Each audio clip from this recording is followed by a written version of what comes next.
私はインタラクティブゲームの技術的な妙技と映画のセンサーショナルな視覚効果を融合させた新しいエンターテインメントを作りたいと常々思っています。ファイナルファンタジー The Spirits Within はその夢に一歩近づいたと言えるでしょう。C'est au cours des années 2000 que ma cinéphilie s'est réveillée, que j'ai commencé à aller au cinéma et que j'ai pris conscience de sa portée. Une époque bénie pour notre génération, car entre les années 90 et 2000, les artistes et techniciens ont su s'adapter aux nouvelles technologies pour nous offrir des œuvres immersives, mais surtout vraisemblables, pour un public en quête de sensations fortes. Le cinéma visait toujours plus haut et était en quête d'un idéal audiovisuel. Quand je pense effets spéciaux, je pense au T-Rex, au Terminator, à David Jones et évidemment à Matrix.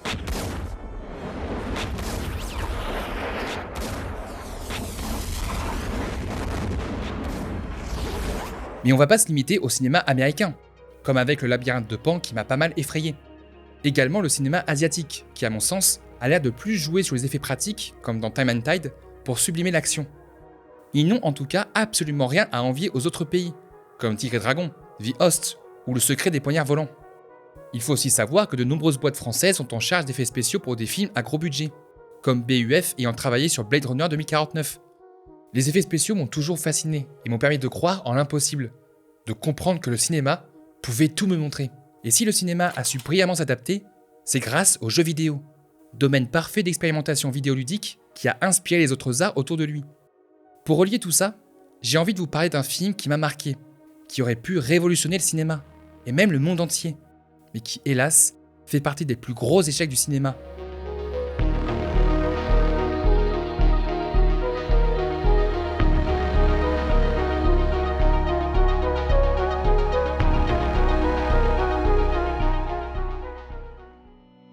Il faut qu'on parle un peu de la saga Final Fantasy, une des pierres angulaires de cet art nouveau qu'est le jeu vidéo. Une série légendaire du genre RPG, créée par le génie Hironobu Sakaguchi, troisième développeur de jeux vidéo à avoir été reconnu par la IAS Hall of Fame, qui récompense les meilleurs développeurs dans le monde du jeu vidéo. Ainsi, il fait partie de cette communauté plutôt restreinte, aux côtés de Shigeru Miyamoto, John Carmack, Hideo Kojima ou encore Peter Molyneux. De mon côté, j'ai jamais été un énorme fan de la saga, même si j'avoue que le remake de Final Fantasy VII m'attire beaucoup. J'ai juste joué à Final Fantasy X-2. Me jugez pas. Comme Le Seigneur des Anneaux dont on a déjà parlé, la série a connu moult produits dérivés, entre des romans, des mangas et aussi des films. Et mon premier contact avec la saga, c'est le film de 2001, Final Fantasy Les Créatures de l'Esprit. Et ça pour le coup, ça m'a pas mal marqué. Pour vous dire à quel point je suis vieux, j'ai vu ce film aussi en UMD vidéo, le support disque de la PSP. Alors on se plaint souvent de voir des films sur les téléphones, mais là c'est un autre level. Sa place, c'est dans un musée! Vous avez sûrement déjà entendu parler du film avec la chronique de Kamel Debiche dans Crost, et loin de moi l'idée de pouvoir surpasser le GOAT. Mais on va essayer d'aller un petit peu plus loin. Car quand je dis plus gros échec du cinéma, ce n'est pas qu'au niveau du box-office. Ce projet aurait pu être révolutionnaire, mais il était beaucoup trop en avance sur son temps, et il s'est empêtré dans ses ambitions.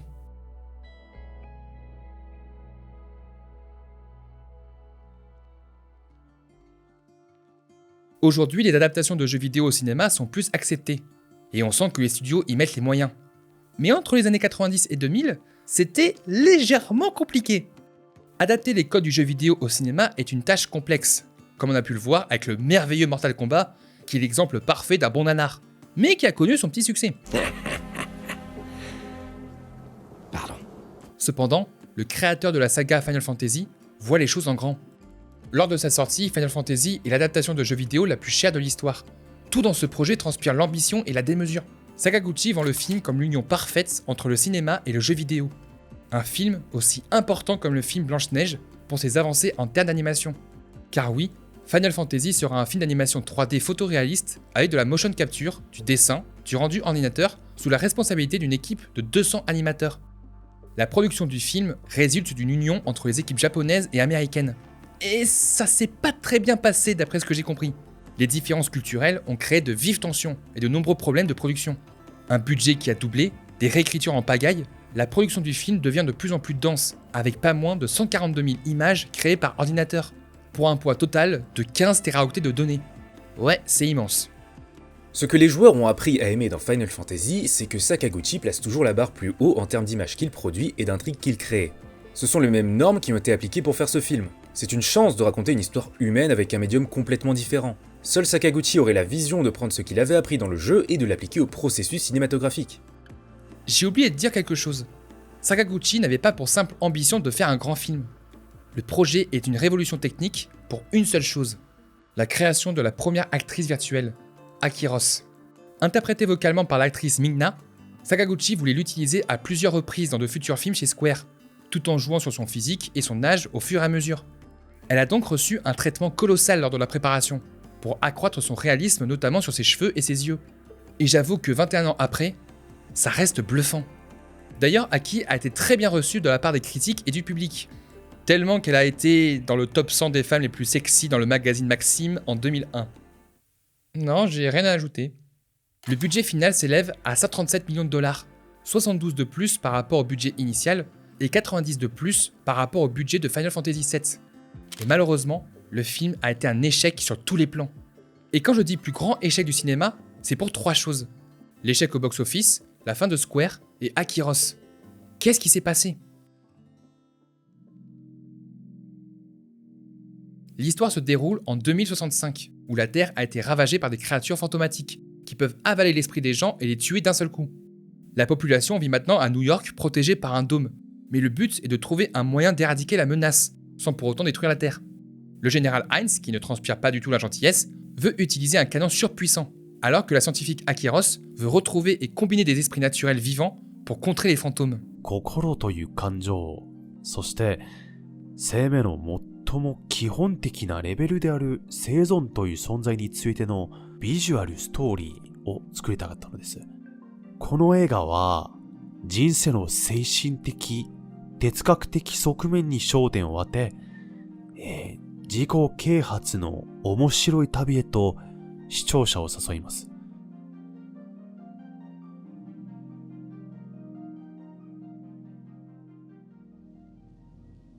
Le film a beau avoir plus de 20 ans aujourd'hui, ça reste toujours une claque. Et il a mis tout le monde d'accord. Final Fantasy est beau. Il m'a ébloui avec des visuels ultra recherchés, et qui pour la plupart n'ont pas spécialement vieilli. Encore aujourd'hui, le film tient totalement la route, et la réalisation comme la mise en scène ont été reconnues comme étant une réussite. Dès les premiers instants, j'étais ancré dans cet univers, qui me paraissait à la fois si lointain et si proche, si réaliste. Une sensation rare qui montre à quel point les créatures de l'esprit était en avance sur son temps. Le travail colossal des animateurs se ressent à chaque seconde, entre les détails des décors et l'animation faciale des personnages. Les plans sont parfaitement cadrés, la lumière est somptueuse et vient sublimer les séquences et amplifier le réalisme qui s'en dégage. Les idées visuelles foisonnent, avec notamment ce plan très célèbre. Le film met ainsi en avant ses inspirations de grands classiques de la SF, comme Solaris, 2001, Alien, Rencontre du troisième type ou Starship Troopers. Et justement, l'imagerie a été tellement marquante qu'il a à son tour inspiré d'autres œuvres, comme Mass Effect. Même 20 ans après, je me sens toujours autant immergé, dans cette terre qui meurt à petit feu, mais où les couleurs vives viennent montrer un espoir, une rédemption.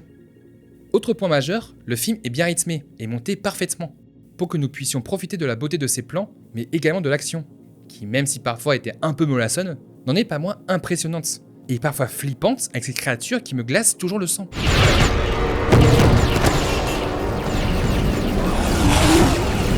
Le but du film est de pousser le photoréalisme dans ses derniers retranchements. Je trouve les personnages toujours aussi bien faits, mais on peut très vite tomber dans le syndrome de la vallée de l'étrange, qui va créer un sentiment de malaise face à eux. Honnêtement, il y a des imperfections par-ci par-là, mais c'est en rien d'être repoussant, bien au contraire. Notamment avec ce travail sur la lumière qui permet de bien les mettre en valeur. Surtout que bon, quand on voit que énormément de films en animation 3D se ressemblent aujourd'hui, ça fait du bien de voir ce qui a été fait auparavant, et de voir que ça fonctionne malgré tout. J'en profite également pour dire que même si les musiques me paraissent un peu classiques, elles accompagnent parfaitement les séquences et arrivent à bien poser l'ambiance. Elliot Goldenthal, qui est connu pour ses compositions SF, reste quand même très inspiré. Final Fantasy est magnifique, mais peut-être que c'est qu'une belle coquille vide.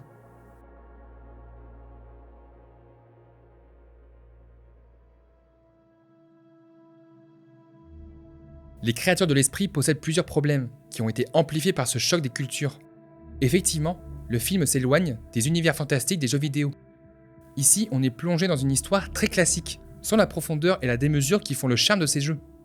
Sakaguchi aurait aimé aller plus loin, partir sur les thématiques philosophiques et écologiques qui lui sont chères. Mais les producteurs auraient été réticents et n'ont pas voulu prendre de risques au vu du coût du projet. Ainsi, l'histoire a été simplifiée au possible pour avoir juste une aventure de SF classique et prévisible, où on connaît déjà le destin des personnages. Personnages qui remplissent les cases de tous les stéréotypes des films d'action SF des années 90. Bon, j'avoue qu'aujourd'hui, il y a un certain charme qui s'en dégage, avec certaines situations un peu kitsch qui me font plus rire qu'autre chose, en se prenant beaucoup trop au sérieux. Mais les dialogues assez plats et les personnages plutôt fades ne font pas honneur au casting du film, et surtout au potentiel de l'univers, et ça devient vraiment frustrant. Entre le méchant Heinz qui, plus méchant stéréotype tumeur, les personnages qui manquent tous globalement de profondeur, et surtout lui, qui est irritant avec ses blagues pourries. C'est vraiment con quand on voit les grosses têtes d'affiche du casting, mais on sent quand même que la direction vocale n'est pas assez poussée. Je le dis souvent, mais un film, ce n'est pas qu'une histoire. Mais force est de constater qu'ici, il y a un vrai problème de narration. Le film aborde cette relation tumultueuse entre l'homme et la nature, ce qui en découle un véritable problème de compréhension et de communication entre les différentes espèces. L'homme a peur de ce qu'il ne comprend pas, et préfère s'auto-saborder plutôt que d'essayer d'évoluer. Il y a une profonde envie de montrer aussi notre lien étroit avec notre passé, que la peur et l'espoir animent chacun d'entre nous. Chaque film veut raconter quelque chose, qu'il soit bon ou mauvais. Mais si les dialogues insipides ne nous permettent pas de vraiment nous accrocher. Au-delà du nom Final Fantasy, ils n'arrivent pas à se démarquer des autres films du même genre. Et c'est clairement dommage au vu du potentiel du projet.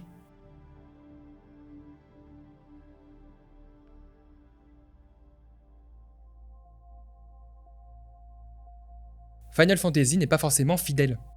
Personnellement, je trouve ça bien. Et comme l'a dit le Tropper, une adaptation n'a pas besoin d'être fidèle pour être bonne. La saga est une anthologie. Chaque histoire gravite autour d'univers différents, mais qui sont reliés par des détails, des univers ou par des personnages. Alors si chaque histoire était différente, pourquoi ça n'a pas plu ici ? Le film, cependant, ne reprend pas une histoire particulière de l'une des 9 versions du jeu interactif Final Fantasy.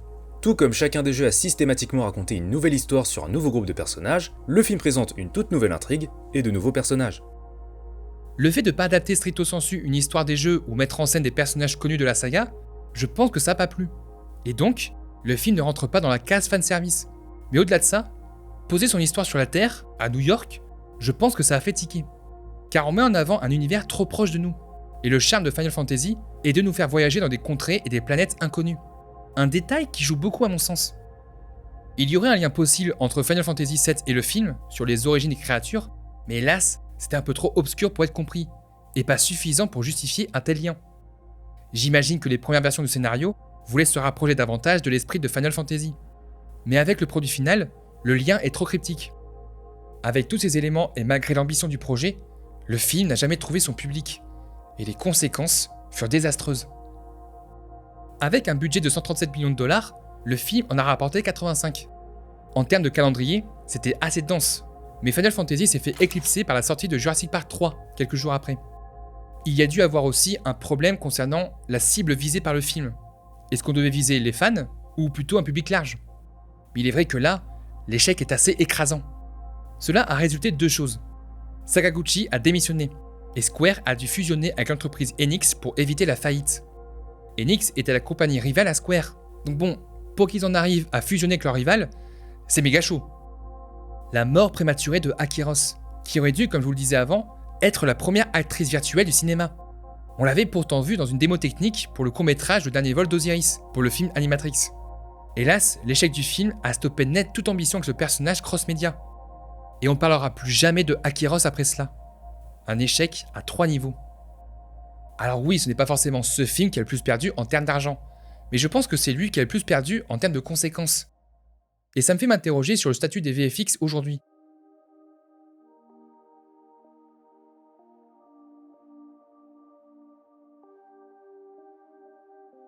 Aujourd'hui, les effets spéciaux ont pris une place majeure dans notre culture cinématographique. Et il y a une règle d'or. Un effet spécial réussi, c'est un effet spécial qui ne se voit pas. David Fincher ou George Miller sont d'ailleurs des maîtres en termes de VFX invisibles. Quand c'est bien fait, quand c'est un vrai sens artistique, l'illusion est parfaite, et l'immersion n'en est que renforcée. Akyros est un parfait exemple de cette ambition artistique. Le photoréalisme et le travail des techniciens ont permis au public de s'interroger sur le côté humain de ce personnage virtuel. Akyros n'est pas seulement une actrice virtuelle, elle était le symbole d'une évolution technologique et d'une ambition rare. L'idée de dépasser les frontières du média en créant un personnage virtuel de toute pièce est juste géniale, pour interroger notre rapport au virtuel et à la technologie. Une prouesse qui sert avant tout une réelle intention artistique, car la question de l'empathie envers quelque chose qui n'est pas vivant, c'est une réflexion qu'on se pose depuis longtemps. Relier ça à un art universel est un bon moyen d'ouvrir cette réflexion à un large public. Et c'est dommage de voir qu'un projet comme ça n'a jamais pu aboutir à cause d'un échec financier, sachant qu'aujourd'hui, le traitement des VFX possède plusieurs polémiques. En soi, posons-nous la question. Est-ce que les VFX ont évolué ? J'aurais tendance à dire oui et non. Oui, car de nombreuses technologies ont émergé et commencent à se démocratiser. On peut citer le de-aging ou le deepfake qui permettent de remplacer ou de modifier l'âge d'une personne. Il faut reconnaître aussi que le photoréalisme du Roi Lion 2019 est assez bluffant. Et franchement, entre nous, il était pas bien le film. Alors est-ce que ça compte ? Ah, ça, je plaisante. L'autre innovation connue est Stagecraft, des murs OLED qui remplacent le fond vert et qui permettent une meilleure immersion pour les acteurs pendant un tournage. Une technologie utilisée pour The Mandalorian ou encore The Batman. Et effectivement, ça a de la gueule. J'ai pu voir aussi qu'une nouvelle technologie a été utilisée pour le film Top Gun Maverick, avec les séquences d'avion, et qui sera également utilisée pour le film de Brad Pitt sur la Formule 1. En fait, c'est pas tant que les technologies n'arrivent pas à évoluer, c'est comment elles sont traitées par les grosses boîtes de production. Ces nouvelles technologies que j'ai pu citer viennent d'arriver, mais on sent que les studios hollywoodiens n'ont pas forcément une mainmise complète sur eux. Parfois, des internautes arrivent à faire mieux que les gros studios, notamment Control Shift Face, qui fait un travail de malade concernant le deepfake. Mais ça encore c'est normal, vu que les internautes n'ont pas les mêmes conditions de travail que dans cette industrie. Et c'est justement là le problème. Les gros blockbusters américains, qui dominent le marché, se basent trop sur les VFX et n'ont pas forcément les bonnes connaissances, une vraie maîtrise, et parfois font même des sacrifices budgétaires sur les effets spéciaux. Ça nuit totalement à la créativité, et surtout, ça détruit des artistes. Je pense que vous avez vu la polémique Marvel et ses équipes de VFX, avec notamment des deadlines très courtes, une très mauvaise gestion humaine, très peu de formation autour des VFX, et surtout un crunch permanent. Je trouve ça dingue qu'une société comme Disney puisse autant mettre de côté les VFX juste pour économiser de l'argent. C'est inhumain. Toutes les productions Marvel post-Covid souffrent d'énormes problèmes de VFX, et voir des réalisateurs cracher sur les effets spéciaux de leurs propres films, c'est révoltant. Car les techniciens VFX ne demandent qu'une chose, partager leur art et qu'on respecte leur métier. Surtout qu'à côté, on a des productions plus indépendantes qui arrivent parfois à surpasser ces blockbusters, car ils sont guidés par une vraie intention artistique, et qui bénéficient d'un vrai traitement de fond. Everything Everywhere, 3000 ans à t'attendre, et même en France avec le Visiteur du Futur, qui arrive malgré son faible budget à avoir des effets et des visuels assez bluffants. En fait, même si le cinéma évolue, j'ai l'impression qu'on n'a plus de projets comme Akyros. J'ai l'impression qu'on a perdu en ambition et en prise de risque. Peut-être que je me trompe. Akyros aurait pu être un tournant pour l'industrie cinématographique. Un projet mort-né qui aurait pu changer notre perception du monde. Mais dans quelques semaines, un film attendu depuis 13 ans va enfin sortir. Peut-être qu'elle sera là, cette nouvelle évolution. On se retrouve très vite pour parler d'Avatar. Et n'oubliez pas, aimez les films que vous aimez.